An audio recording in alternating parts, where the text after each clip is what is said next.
Hello mga ka-trending, welcome back to ZK Trend. Ayon nga sa ilang mga bablis ay tila magkasama sina Donnie at Belle sa isang photoshoot kanina. Lalo pat nag-post nga ang ilang Team Belle at Team Donnie na magkapareho nga ang naturang mga post.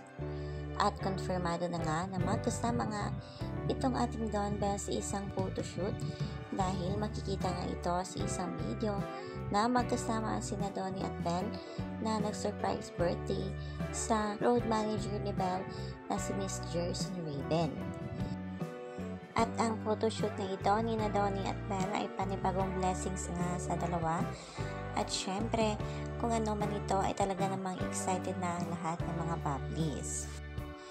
At matapos nga dyan ay umalis rin ang grupo para i-celebrate rin ang kaarawan ni Miss Adrian Concept.